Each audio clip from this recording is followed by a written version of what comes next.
we are set for the most highly anticipated matchup there is in this Western Conference playoffs. The Lakers versus the Timberwolves. We know the T-Wolves are going to be zeroing in on Luka Doncic, LeBron James, and Austin Reeves.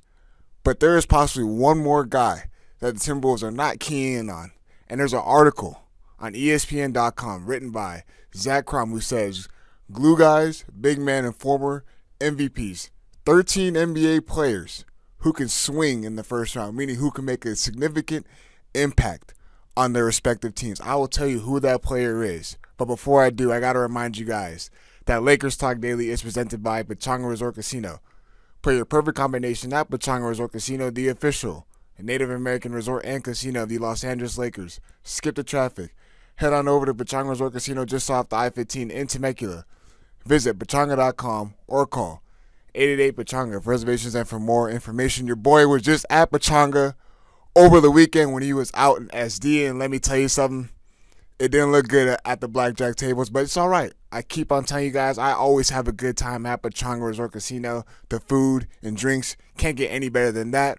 I will be going back soon. Once I do, I will let you guys know, and you guys should join me when I do. But let's get into it.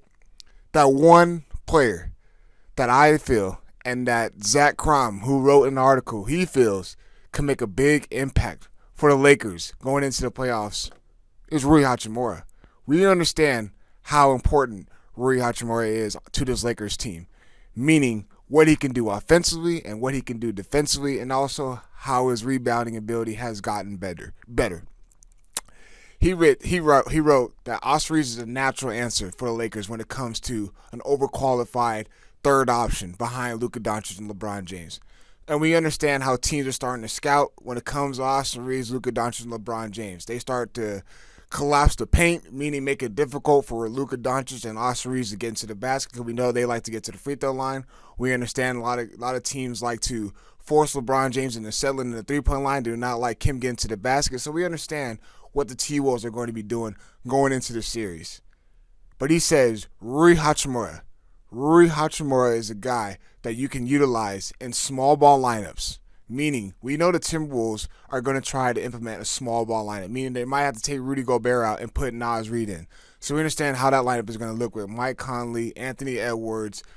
You throw in Jaden McDaniels, Julius Randle, and Naz Reid. Small ball lineup, they can spread the floor out and cause the Lakers not have any rim protecting whatsoever.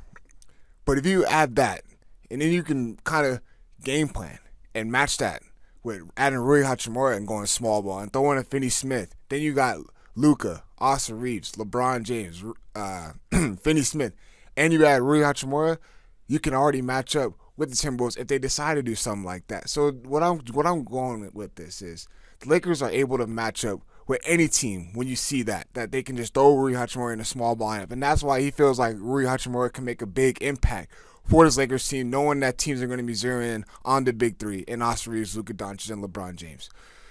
Rui Hachimura spent 26% of his minutes at the center position this season versus his previous career high of 5%, which was written in the article. He is shooting at a 41% from three-point. 41%. Meaning he can provide all the spacing that is needed for this Lakers team. And the best thing for Rui Hachimura is his ability to get in that mid-post, shoot one dribble pull-ups, get to the free throw line as well when he's aggressive. We know that he has taken that aggressiveness off due to his knee injury, but I hope that he has gotten much attention needed to his knee and he gets healthy coming to this playoffs. This week off should be a big help for guys like Rui Hachimura is still banged up, and I hope that he can keep that same aggressiveness going in to the playoffs. But what I like about this is that when Rui Hachimura is in and they do that small ball lineup, they outscore opponents by 6.7 points per 100 possessions, with a below average defense, but an offensive net rating of 123 points, which is ranked in the 96th percentile league-wide. So pretty much what they're saying is, yes, with how the Lakers defense is not that great, especially when they had that 6-week stretch where they were doing really well defensively. But when Rui Hachimura comes in and they do that lineup, the offensive rating goes up. when he is in the lineup. The 96th percentile, that is really, really high. Rui Hachimura is going to be the X factor going into this series and going in for the rest of the playoffs. We understand what Rui Hachimura did against the Memphis Grizzlies, how he was able to take over those games on the road when they had that series against Memphis. His scoring is going to be much needed going into these playoff series. And that's why I feel like this is hitting right on the money. What he wrote is right on the money and what Rui Hachimura can do. Knowing that team scouting report is going to be, we can't Luka Doncic do this. We can't have LeBron James do this. We can't have Austin Reeves do this. Rui Hachimura being the fourth option to be able to score and provide that offense for the Lakers team and take the load off of those three guys is going to be a tremendous, tremendous help going into this playoff series. And I feel like he is going to be the X factor, and he's going to show why he can help this Lakers team and take them to the promised land. The play-in tournaments start today. We got the Golden State Warriors versus the Memphis Grizzlies. I'm going to tell you why I feel like the Memphis Grizzlies are going to beat the Golden State Warriors and why us as Laker fans should be rooting for the Memphis Grizzlies to beat the Warriors. We'll tell you that right after my partners at Pechanga give you guys a quick word.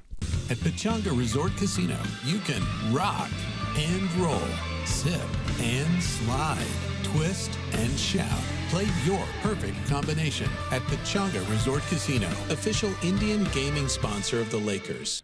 Play-in tournament starts tonight. You got the Atlanta Hawks versus Orlando Magic. Don't really care about that game. We got the Golden State Warriors versus the Memphis Grizzlies, which we should be caring about because the Golden State Warriors and Grizzlies are on the side of the Lakers bracket. I do feel like the Memphis Grizzlies are going to come out and win this game against the Golden State Warriors. Why do I feel that way? Why do I think the Golden State Warriors will lose this game against the Memphis Grizzlies? Because you got a banged up Stephen Curry. He has a thumb injury in his shooting hand. You got Jimmy Butler, who has a thigh contusion due to Kawhi Leonard kneeing him in the thigh when it came down to the final possessions in that overtime game against the Clippers. So Jimmy Butler's banged up. And then I feel like the Clippers took the morale out of that Warriors team. They knew that they had to get out that play-in tournament. That was their only chance. Win that game, you get a week off. You get to focus on obviously Lakers would have played the Golden State Warriors in that first-round matchup because the Warriors would have had the 6th seed. But now the fact that the Warriors got to go into the play-in tournament only with a day in between of rest, knowing guys are banged up. The Grizzlies rested their guys on Sunday in that final playoff game. The final regular season game. They rested the guys. So no, John Morant, Desmond Bane, their big three did not play. They're rested and they're going to be ready to go. I feel like the Golden State Warriors, knowing that they lost the game to the Clippers and how it went down to the wire in overtime, no energy, they're going to be really, really fatigued and tired going into this game against the Memphis Grizzlies. And the Golden State Warriors are 0-3 in the play-in tournament. 0-3. And I do believe that the Grizzlies are going to come out there and they're going to play hard, and the Warriors are not going to be able to match their intensity, especially with guys being banged up. But we shall see. If we're the Lakers, you got to be rooting for the Grizzlies, especially the success the Lakers have had against the Memphis Grizzlies. There's no guarantee that the Grizzlies will go on and beat the Houston Rockets, but what I'm saying is if you're the Lakers, you want to get that draw, the better draw of either the Rockets or the Grizzlies. You do not want the Golden State Warriors. So with that being said, we'll see how the results are come tomorrow. But as always, I appreciate you guys, and I'll talk to you guys tomorrow. Peace.